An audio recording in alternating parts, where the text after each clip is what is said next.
Zeal Education Society, redefining excellence. Hello friends, myself Professor Akshay Karande from the Mechanical Engineering Department, Zeal College of Engineering and Research. We are here to discuss the subject hydraulics and pneumatics. Let us start with the unit number 1. The name of the unit is Basics of Fluid Powers and Pump. The complete unit has been divided into two parts, that is Basics of Fluid Power and Pumps. What is the fluid power system? What are the types of the fluid power system? What are the advantages, disadvantages, distribution? That complete comes in a first part, and after that we have to deal with the pump. So let us start with the first part, basics of fluid power. The content for today's lecture is elements of a fluid power, types of a fluid power, and advantages, disadvantages of a fluid power system.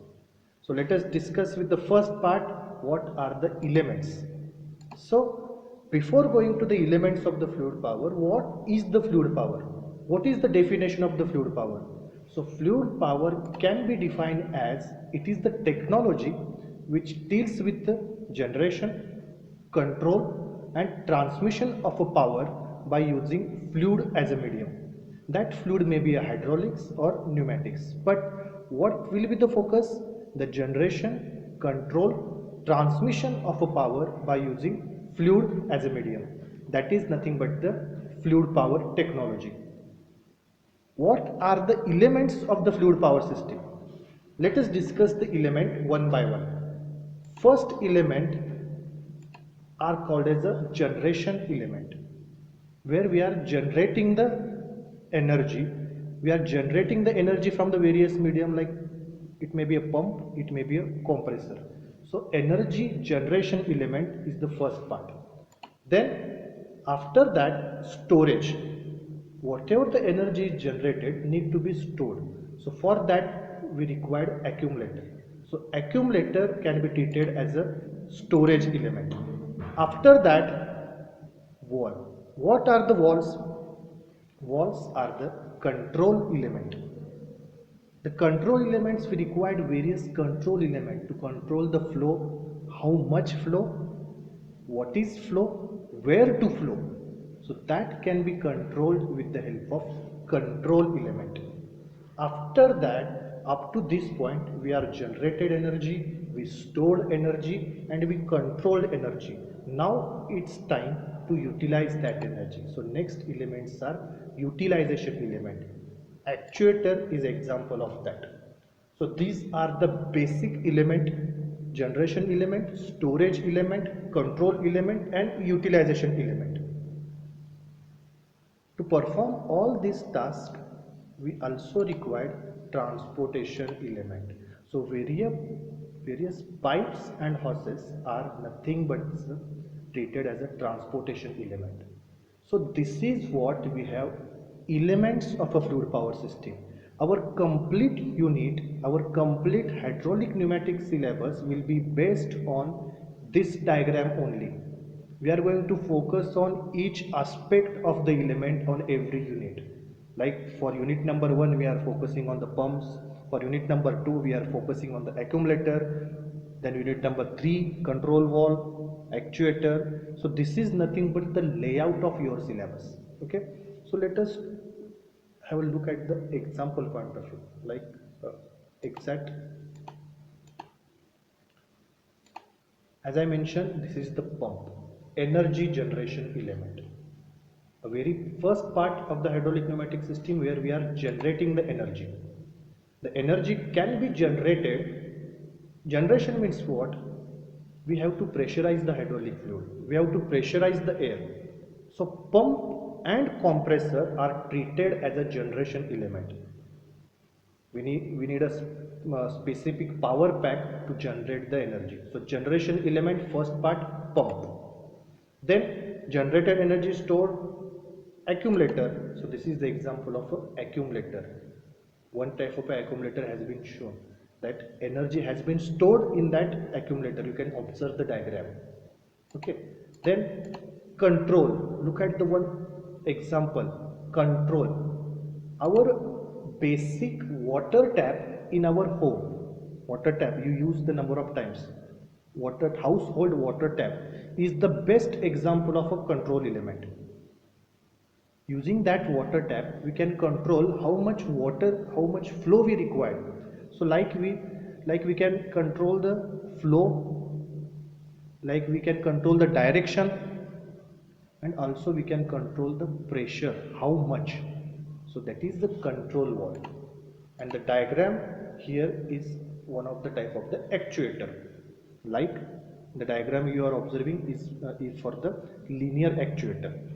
So where we are utilizing the energy in more basic language, in common language, this is treated as a cylinder, hydraulic cylinder, and various pipes and hoses, just I mentioned, these are treated as a various pipes and hoses.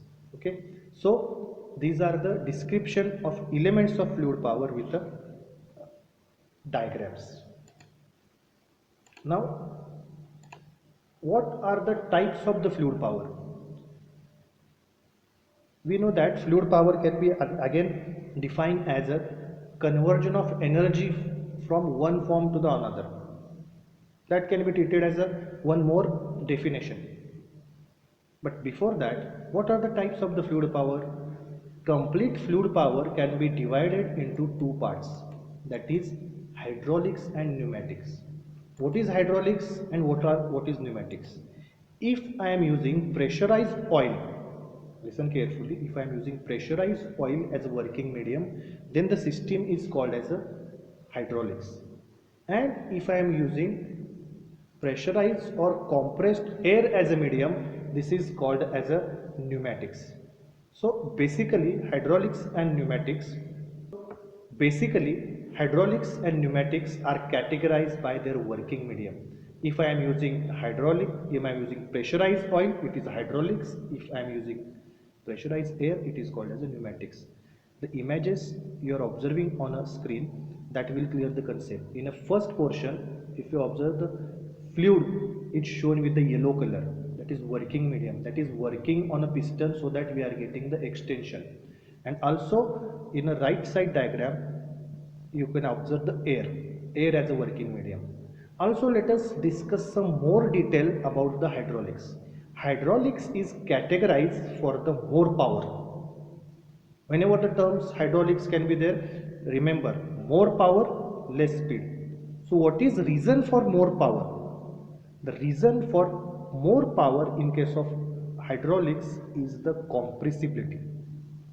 The material we are using is the oil. We know that oil is incompressible. Incompressible means what? Whatever pressure I am supplying to the oil, that complete pressure can be converted into force directly, because there is no scope for the compression, so that I am getting more power in terms of hydraulics. Also hydraulics is known for its less speed. The reason for the less speed for the hydraulics is its viscosity. We are using hydraulic fluid, hydraulic oil as a medium. So at that case, at that time, due to the viscosity, we are getting the lesser speed, because viscosity is nothing but resistance to flow. Now focus on the pneumatics. In case of pneumatics, we are getting more speed. The more speed is the reason due to the viscosity again. Air has less viscosity, so we are getting the more speed in pneumatic applications comparative to the hydraulics. Also we are getting lesser power. In case of pneumatics. The reason behind that, working medium. Air is a compressible. We can compress the air. You can observe the diagram that has shown. Oil is incompressible and air is a compressible. So how much amount of force I am giving to the air, that can be get compressed. So that is the reason we cannot generate more power in case of pneumatics. So these are the two basic parts, hydraulics and pneumatics. Okay, our complete syllabus has been divided into these two types only, hydraulics and pneumatics. So what are the advantages of the fluid power what are the advantages of the fluid power system? Let us discuss one by one. Like ease of convenience. Comparative to the other system, take an example of a mechanical system where number of linkages are there. Comparatively, we don't have any linkages, so we can cover larger distance comparative easily comparative to the other system. So that is first advantage, that is conveyance. We can easily transfer energy to the larger distance comparative to the other system. One more advantage, like a large actuating force. If you observe the diagram, we can generate the large actuating force in case of hydraulics. We are dealing with the advantages of the fluid power system. So generation of more power is an example of a hydraulics. Also, if you remember that we are using the fluid as a medium, hydraulic oil as a medium.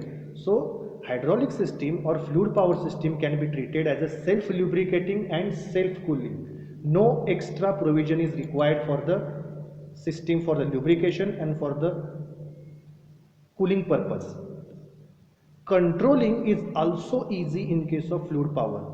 Like best way how we can easily control the amount, direction and pressure of the fluid power system with the help of different control valve.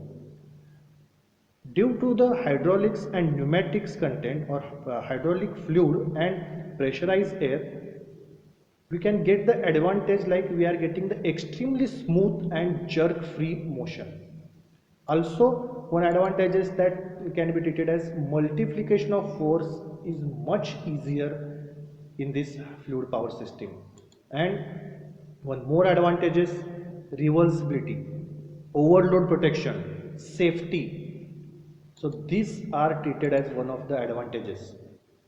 The image you are observing is for the controlling. Last, the advantage for the hydraulic system or advantage for the fluid power, that can be easily stalled, means we can start and stop the system easily.